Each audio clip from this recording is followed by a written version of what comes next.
2025 finally saw the long-awaited arrival of Nintendo's next console, the Switch 2. But now it's time to turn the page to 2026 and talk about what's in store for Switch 2's sophomore year. Nintendo already has a pretty fleshed out release calendar for both Switches. Here's what to expect from Nintendo in 2026.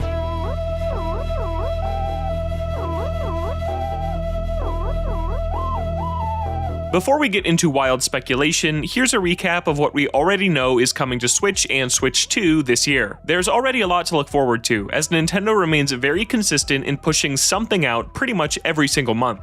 That pattern begins this month, as we'll all return to our weed-infested islands and face the wrath of our neglected villagers when Animal Crossing New Horizons gets a free update on the original Switch and a Nintendo Switch 2 edition on January 15th. New Horizons 3.0 is available to players on both Switches, and it comes with a new hotel to customize, a bunch of Nintendo items, and tons of little quality of life updates like upgraded item storage. Meanwhile, if you buy the Switch 2 edition or the $5 upgrade pack, you can access improved resolution, mouse controls, 12-player multiplayer, and more. Just a few weeks later, we'll see the first brand new Switch 2 exclusive of the year with Mario Tennis Fever's launch on February 12th. The big hook this time is the Fever Rackets that grant special abilities like freezing the court or duplicating yourself. Fever will also feature 38 playable characters, including Donkey Kong's refreshed design and, for the first time ever, Baby Waluigi. If you love collecting ridiculous Nintendo products like I do, you might be looking forward to Virtual Boy joining the Nintendo Switch Online library on February 17th. You need one of two headsets to access this forgotten library from Nintendo's biggest failure. Either a plastic replica or a cheaper cardboard option. That'll be available on both Switches. Pokemon meets Minecraft, or more accurately, Dragon Quest Builders, but that's not as catchy, in Pokemon Pokopia on March 5th. This Switch 2 exclusive will task you with using Pokemon moves and materials to design your very own town. I expect Pokopia to be an enormous hit this year. Pokemon and Minecraft are two of the biggest things on the planet, and after everyone's done poking around the new Animal Crossing update, this looks like the perfect game for that audience to shift to next. Amiibo are trudging on in 2026 as well, and March 5th will also see the launch of the Meta Knight and Shadow Star figure from Kirby Air Riders. Pokopia is the last firm release date we have, but Nintendo has a few games slated for spring. Super Mario Bros. Wonder Nintendo Switch 2 Edition plus Meetup in Bellabelle Park is an enhanced port of the 2023 platformer, and one part of Nintendo's ongoing celebration of Super Mario's 40th anniversary. It adds cooperative and competitive multiplayer minigames, and we've seen a small glimpse of what appears to be a new side story in more traditional levels. I predict this will arrive on April 2nd, the same day as the new pair of Super Mario Galaxy amiibo and just a day before the Super Mario Galaxy movie hits theaters, putting a new Mario game on store shelves at the exact moment Mario Mania kicks in. The other pair of spring releases is Yoshi and the Mysterious Book on Switch 2 and Tomodachi Life Living the Dream on Switch 1. Yoshi's illustrated art style looks really nice, and Tomodachi Life is an exciting return for a 3DS cult classic with a hilarious, out-of-left-field personality that you really have to see for yourself. There's even more coming later in 2026. Have you forgotten me so soon? Fire Emblem Fortune's Weave will mark the strategy RPG's first outing on Switch 2.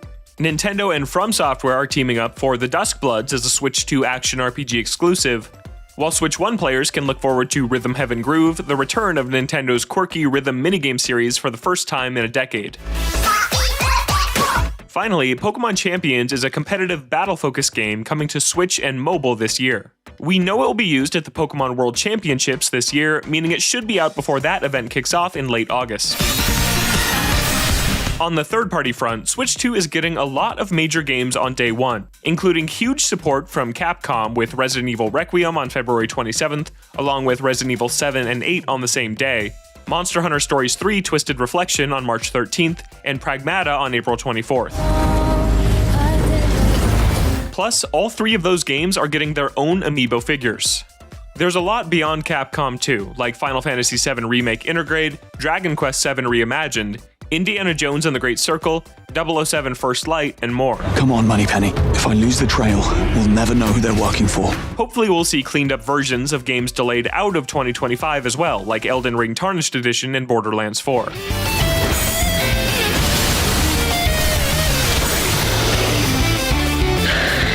A huge element of Nintendo's 2026 will no doubt be Pokemon, which celebrates its 30th anniversary this year. You can safely expect a Pokemon Presents around February 27th, and as we move firmly into the speculation part of this yearly preview, I think it's going to be a big one.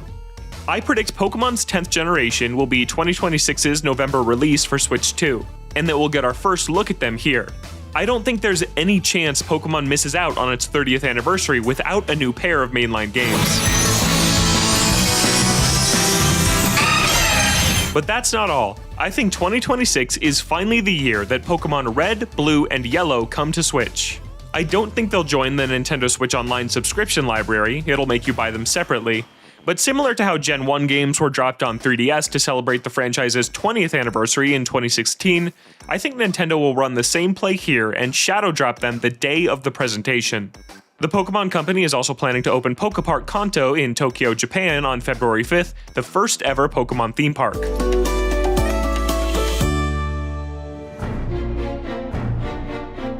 We're in an interesting spot where Nintendo has already shown a lot of its cards for 2026, but I still think there are a few things we don't know about. There is Splatoon Raiders, the single-player Switch 2 spin-off announced last year, but Nintendo hasn't committed to that launching this year at all, and it feels more fitting as an early 2027 release to me at this point. With November likely taken up by Pokemon, that leaves October open for a Nintendo franchise fitting for spooky season, Luigi's Mansion. Mario. Next Level Games has been quiet since 2022's Mario Strikers Battle League, except for a small assisting role on Metroid Prime 4 Beyond. And given its usual 3-year turnaround time on Nintendo games, I think it's time for Luigi's Mansion 4.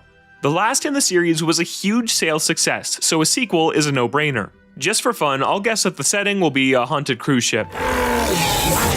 2026 also marks the 40th anniversary of The Legend of Zelda. With a movie on the way in 2027 and Nintendo's general pattern of launching at least one Zelda game every year, it's a safe bet to say something Zelda-related will come out this year. I don't think a new 2D or 3D Zelda game is close to being ready, so it's probably time for another remake or remaster. I'll guess fans will finally get the Ocarina of Time HD remake they want, but it won't be perfect.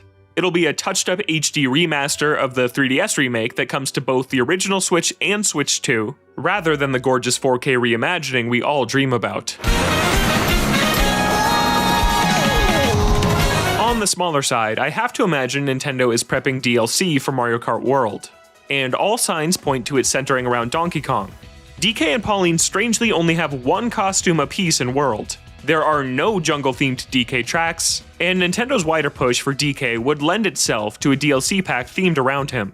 And I'd like 2026 to be the year we finally get answers surrounding Nintendo's mysterious Switch Online playtest program that's been running since 2024. I think that's about all the room we have for this year's calendar, but Nintendo will announce a few games this year we won't see until 2027. Xenoblade developer Monolith Soft hasn't released a brand new game since 2022, and I have a feeling we might get a quick tease at what they're working on in the September Nintendo Direct. And my boldest call of them all is that we'll get a tease this year for Super Smash Bros. Ultimate Nintendo Switch 2 Edition to launch sometime in 2027. I believe Ultimate could get the Mario Kart 8 Deluxe treatment this generation, with an enhanced port that carries us through the next several years rather than an entirely new entry. Smash Bros. Director Masahiro Sakurai wrapped up on Kirby Air Riders a few months ago, and it's entirely possible he's already hard at work bringing Ultimate over to Switch 2 with a few new characters. Ultimate noticeably hasn't received a Switch 2 performance patch like Super Mario Odyssey, the open world Zeldas, and plenty of other best-selling Switch 1 games. And combined with the fact that a new Smash game almost always hits within the first 2 years of a new Nintendo console, it feels like a prime candidate for a Switch 2 edition.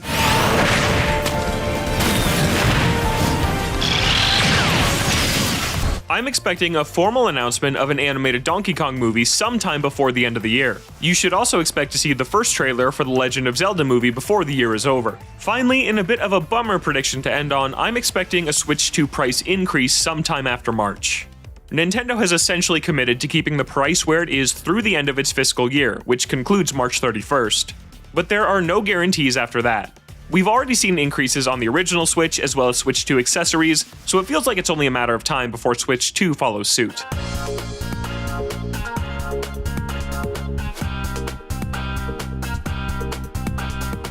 And that's everything we expect from Nintendo in 2026. What game are you most excited for? Have you picked up a Switch 2 or are you still happy with the original?